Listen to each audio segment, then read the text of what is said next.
Congratulations. Thank you. And you prefer Montaric or Buster? Buster. That's what everybody calls you? Yes, Okay. sir. Even my mom taught me that. All right. And can you talk a little bit about, were you getting anxious at all? Look, you led the SEC in interceptions. You were a first team all SEC cornerback. Were you getting a little bit nervous about whether somebody was going to take a chance on you? Yeah, I was pretty nervous, during this whole process, just talking with my agent and just talking to other teams, they gave me an idea, where I was going to go in day 3. So I was preparing for day 3. And, during the whole process, I was pretty nervous. But, I'm just thankful for the organization of Jacksonville just picking me up and believing me. Okay, thank you. Thank you. We'll go to Mia next. Well, now I have to ask the obvious question. How did you get the nickname Buster?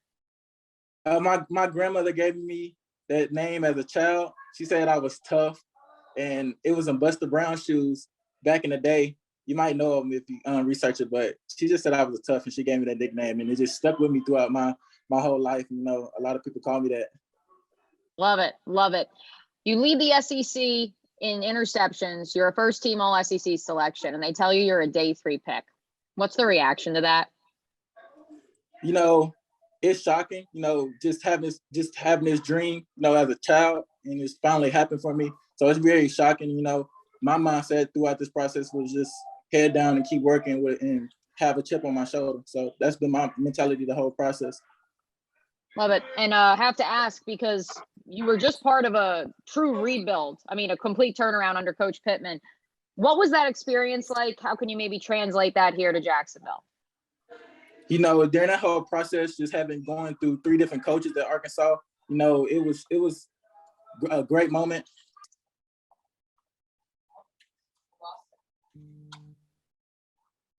Looks like we lost him. Yeah, I don't know. I think he might have accidentally pressed leave. You may have to let him back in. Okay.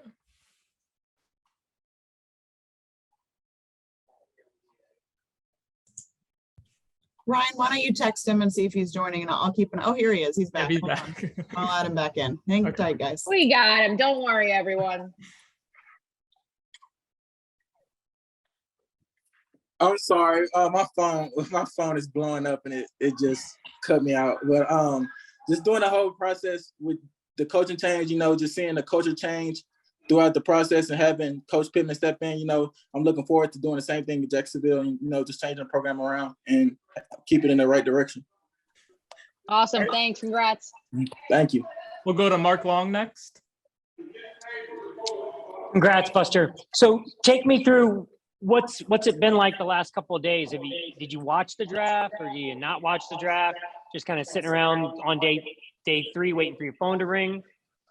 I've been sitting around waiting on day 3, just chilling with family members. I had a lot of family members, and, I threw a draft party back in Fayetteville, Arkansas. So I had family come around, family, friends. I just been kicking it and waiting on my name to be called on day 3. Was the party just today, or has it been Thursday, Friday, and Saturday? It's been Friday and Saturday. So just in case you got your name called Friday night. Yes, sir. Yes, sir. How do you explain that? I mean, we talked about it, but how do you explain to people, your friends, your family members, that here you are, one of the better cornerbacks in the SEC, Kaiir Elam goes in the first round, and you have to wait till this late? Everybody's journey is different, so I just trust in the process. I see a lot of guys go ahead of me, so that just keeping my chip on the shoulder, just I got to work harder, and it just motivate me. So I was just trusting the process and just waiting on my turn. We'll go to Andrew Badillo next. Congrats, Buster. I'm just curious because we just spoke with Doug and Trent, and they said versatility was something that they liked with you, and being able to play special teams, maybe returning some kicks. What are your thoughts about that? And did you do any of that at Arkansas? I played a lot of special teams, and I came into Arkansas as a safety, so that wouldn't surprise me if they wanted me to play safety too, because I came in as a top ranked safety high school, and I changed my position at corner during college. So, you know, if they need me to do anything, you know, play safety, play special teams, I'm willing to do it. Thank We'll you. go to Gene Fournette next. Hey, congratulations, Montaric. You just incurred your first NFL fine for breaking up the Zoom call. On a different note, can you tell me where Ladarius was while you were being drafted, and what is this a first cousin, second cousin? Give me the family dynamic there. He's with me right now. He been here the whole process, you know, and just, you know, just having him as family. He's like my second cousin.